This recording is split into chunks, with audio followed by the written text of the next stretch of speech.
Ever felt like your mind is stuck on repeat, or you can't shake off certain thoughts? You're not alone. Today, we're diving into the top 8 signs of obsessive-compulsive disorder, or OCD. This might help you understand yourself or someone you care about a bit better. Let's get started! Sign 1. Obsessive thoughts. First up, obsessive thoughts. These are unwanted, intrusive thoughts that just won't go away. They can be about anything: germs, safety, or even something random. It's like a broken record in your mind. Let's dive deeper into obsessive thoughts. Imagine you're at work, trying to focus on a task.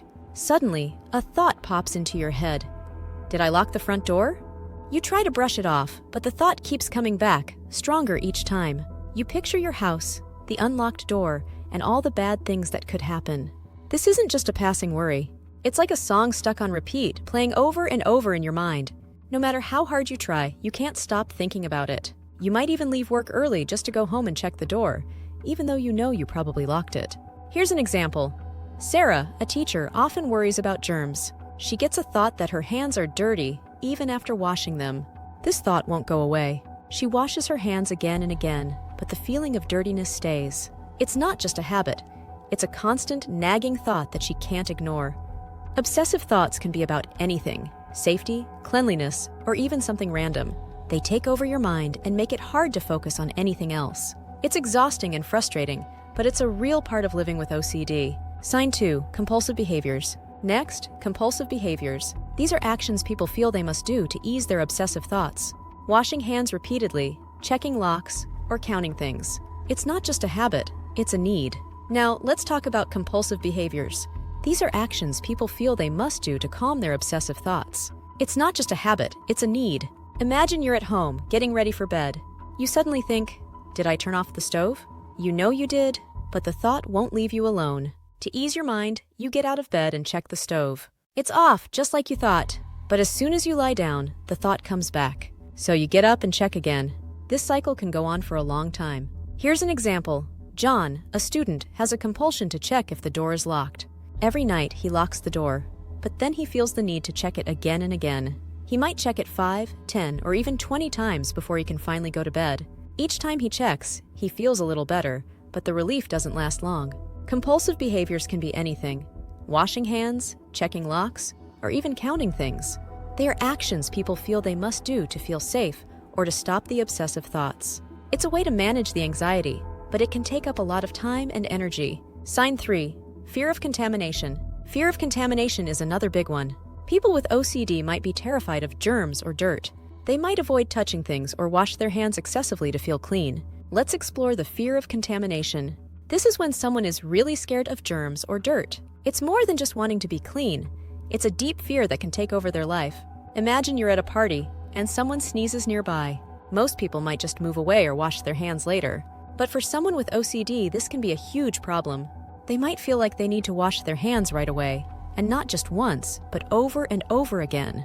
Here's an example.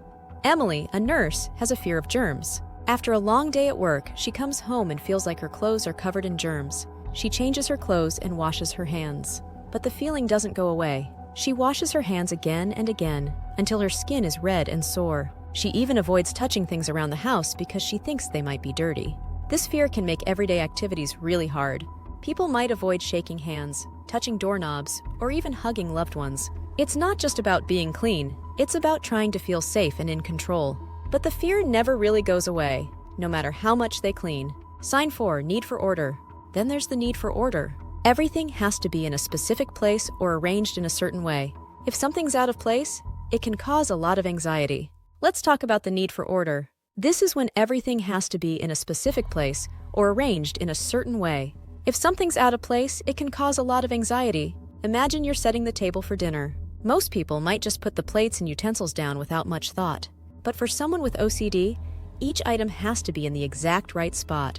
If a fork is slightly off, they might feel the need to fix it, even if it means adjusting everything multiple times. Here's an example.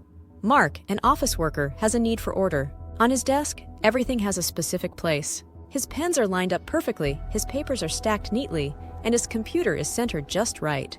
If someone moves something, even a little, he feels very anxious. He can't focus on his work until everything is back in its place. This need for order isn't just about being tidy. It's about feeling in control and reducing anxiety. but it can be very time-consuming and stressful, especially when things don't stay the way they want them to. Sign 5. Doubt and uncertainty. Doubt and uncertainty are also common. People with OCD often doubt if they did something right, like locking the door or turning off the stove. This doubt can lead to repeated checking. Let's dive into doubt and uncertainty. This is when someone constantly questions if they did something right. It can make everyday tasks really stressful. Imagine you're about to leave the house. You lock the door and start walking to your car. But then, a thought pops into your head. Did I really lock the door? You know you did, but the doubt won't go away. So you go back and check. It's locked. You start walking again, but the doubt comes back. You might end up checking the door several times before you can finally leave. Here's an example. Lisa, a chef, often doubts if she turned off the stove. After cooking, she checks the stove multiple times to make sure it's off.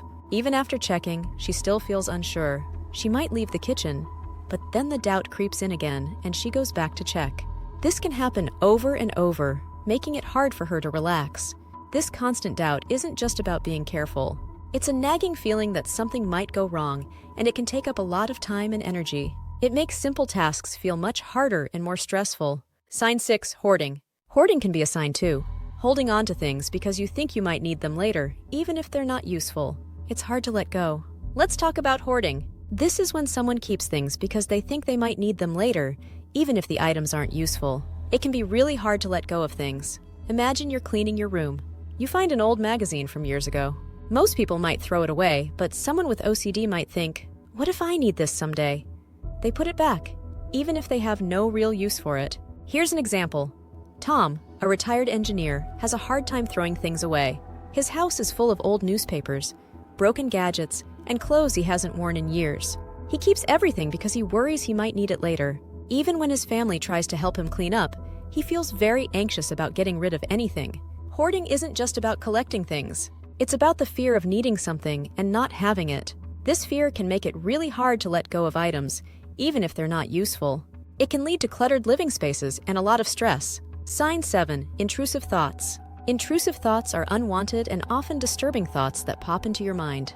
They can be violent or inappropriate, and they cause a lot of distress. Let's talk about intrusive thoughts. These are unwanted and often disturbing thoughts that pop into your mind. They can be really upsetting and hard to ignore. Imagine you're sitting with friends, having a good time. Suddenly, a thought comes into your head. What if I hurt someone? You know you would never do that, but the thought is there, and it won't go away. It makes you feel scared and confused. Here's an example.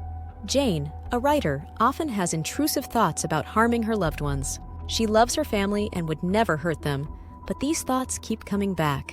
They make her feel guilty and anxious. She tries to push them away, but the more she tries, the stronger they seem to get.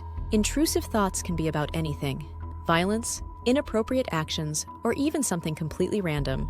They cause a lot of distress because they go against what the person believes and values. It's like having a bully in your mind that won't leave you alone. Sign 8. Rituals and routines. Lastly, rituals and routines. Doing things in a specific order or a certain number of times. It might seem odd to others, but it's a way to manage anxiety. Let's talk about rituals and routines. This is when someone feels they must do things in a specific order or a certain number of times. It helps them manage their anxiety, but it can take up a lot of time. Imagine you're getting ready for bed. Most people might just brush their teeth and go to sleep. But for someone with OCD, it might be more complicated. They might have to brush their teeth in a certain way, wash their face a specific number of times, and check the alarm clock repeatedly before they can finally go to bed. Here's an example. Alex, a student, has a routine he follows every morning. He has to get dressed in a specific order. Socks first, then pants, then shirt. If he does it wrong, he feels very anxious and has to start over. This routine makes him late for school sometimes, but he can't leave the house until he gets it right. These rituals and routines might seem strange to others, but for someone with OCD, they are a way to feel in control and reduce anxiety. It's not just about being organized, it's about feeling safe and calm. But it can be very time-consuming and stressful when things don't go as planned. Thanks for watching. If you found this helpful, please subscribe, and hit the notification bell so you don't miss any of our videos. Comment below with your thoughts or what other topics you'd like to see. And check out the links in the description for more resources on OCD.